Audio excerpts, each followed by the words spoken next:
details. Now we will introduce our witnesses. I'd like to turn it over to the gentleman from New York, Mr. Higgins, to introduce our first witness. Without objection, Mr. Higgins is authorized to participate in today's hearing. He represents Buffalo, and you are now recognized, Mr. Higgins. Thank you, Madam Chair and Ranking Member, the honorable members of the Oversight and Reform Committee. The Greek tragic poet Aeschylus says that we suffer our way to wisdom. He says we suffer our way to wisdom. To live is to suffer, to endure the suffering is to give meaning to the suffering. We have a problem in this country. Unless we learn from the tragic events of the last 3 weeks, who are we as a people? And this brave group of panelists from 2 cities that were devastated, a destruction beyond human comprehension, we have to find a way to deal with this. In Buffalo, the shooting started at 2:30 in the afternoon and was concluded in 2 minutes and 3 seconds. One shooter, a semi-automatic weapon, 13 people shot, 10 dead, one shooter. If you look for a common denominator in all of these, it's typically someone that should never have had a gun with a high-capacity weapon to kill as many people as quickly as possible. Zeneta Everhart is here. She is a friend and a proud citizen of the city of Buffalo.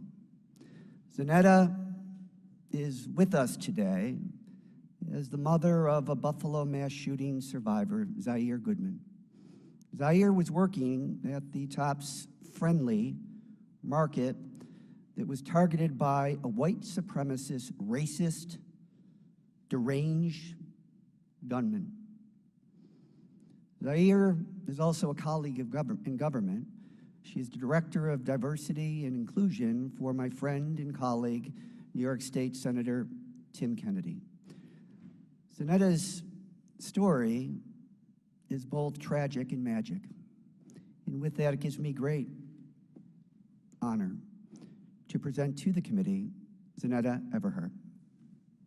Thank you, and afterwards will be unmuted so we can swear them in. Please raise your right hands.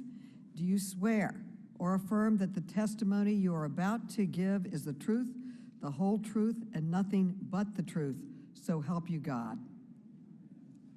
I do. Let the record show that the witnesses answered in the affirmative. Thank you, and without objection, your written statements will be made part of the record. With that, Ms. Everhart, you are now recognized for your testimony. Please testify, Ms. Everhart. Thank you, Chairwoman. Zaire, my son Goodman, my son, or as I like to call him, the kid, was shot and injured by a domestic terrorist on Saturday, May 14, 2022, at the Tops grocery store where he was an employee in a historically Black community on Jefferson Avenue in Buffalo, New York. Zaire, the kid, is now a 21-year-old man. He's pure joy. He's everything that is good in this world. And as I sit here before you today, I can hear my son telling me to stop being extra and get to the point. I was going to tell you all a bunch of fluffy, funny stories about Zaire, but I have a message. So I'll get to the point. As Director of Diversity and Inclusion with New York State Senator Tim Kennedy's office, stories of gun violence and racism are all too familiar, but now these stories are Zaire's stories. These problems literally knocked on my front door. These are issues that as a country we do not like to openly discuss. Domestic terrorism exists in this country for 3 reasons. America is inherently violent. This is who we are as a nation. The very existence of this country was founded on violence, hate, and racism, with the near annihilation of my Native brothers and sisters. My ancestors brought to America through the slave trade were the first currency of America. Let me say that again for the people in the back. My ancestors, the first currency of America, were stripped of their heritage and culture, separated from their families, bargained for on auction blocks, sold, beaten, raped, and lynched. Yet I continuously hear after every mass shooting that this is not who we are as Americans and as a nation. Hear me clearly. This is exactly who we are. Education. Majority of what I have learned about African American history, I did not learn until I went to college, and I had to choose those classes. Why is that? Why is African American history not a part of American history? African Americans built this country from the ground up. My ancestors' blood is embedded in the soil.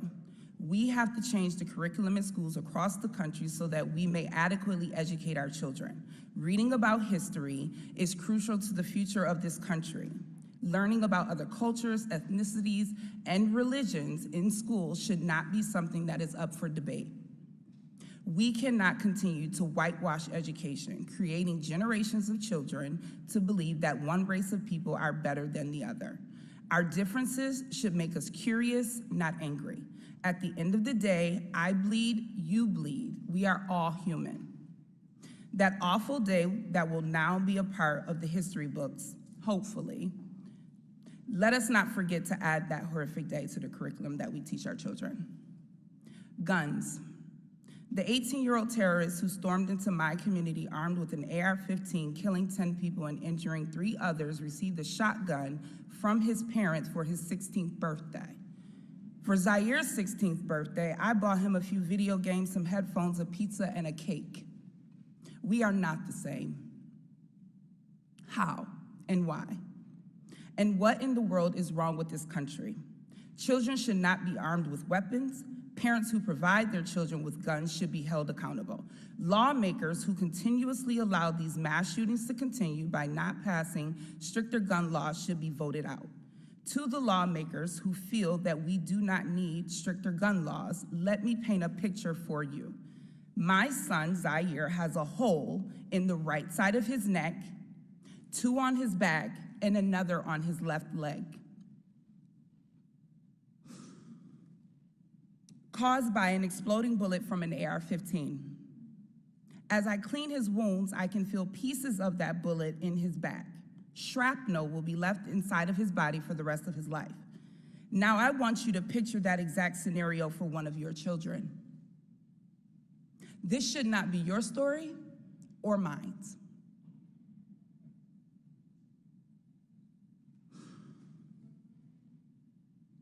As an elected official, it is your duty to draft legislation that protects Zaire and all of the children and citizens in this country.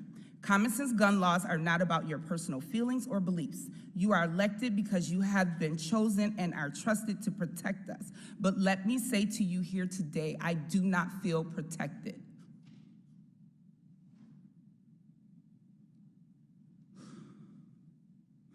No citizen needs an AR-15. These weapons are designed to do the most harm in the least amount of time. And on Saturday, May 14th, it took a domestic terrorist just 2 minutes to shoot and kill 10 people and injure 3 others. If after hearing from me and the other people testifying here today does not move you to act on gun laws, I invite you to my home to help me clean Zaire's wounds so that you may see up close the damage that has been caused to my son and to my community. To the families of Ruth Whitfield, Pearl Young, Catherine Massey, Hayward Patterson, Celestine Cheney, Geraldine Talley, Aaron Salter, Andre McNeil, Marcus Morrison, and Roberta Drury, I promise that their deaths will not be in vain. Zaire and I promise to use our voice to lift their names, and we will carry their spirit with us as we embark on this journey to create change. I know that their collective souls watched out for Zaire that day, and I am eternally grateful to them for that. To the east side of Buffalo, I love you. I'm speaking directly to my people, to my hood. From Bailey to Broadway, to Kensington, to Fillmore, to Delavan, to Jefferson, and every street in between. Just like the potholes that we want filled in, yes, I keep it real, together we will continue to fill those streets with love, no matter what people say about the east side of Buffalo. We will not be broken. I was born there, raised there. I raised my son there, I still live there.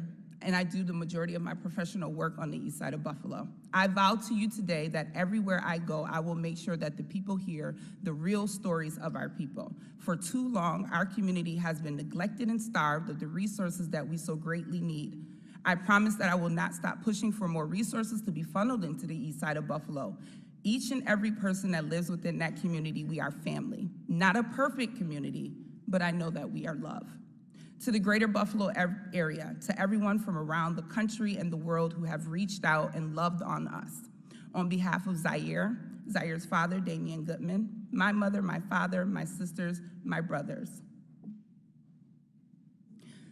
and myself, we thank you. We thank you for all of your thoughts and your prayers. Thank you for all of the love and support you have shown us during this difficult time.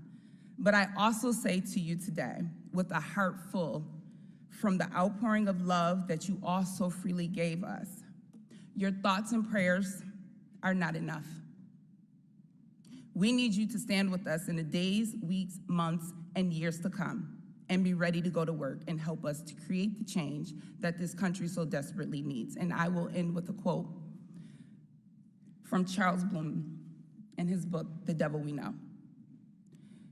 Race, as we have come to understand it, is a fiction, but racism, as we have come to live it, is a fact. The point here is not to impose a new racial hierarchy, but to remove an existing one. After centuries of waiting for white majorities to overturn white supremacy, it is to me that it has fallen to Black people to do it themselves, and I stand at the ready. Zaire, this is for you, kid. Happy birthday. Thank you.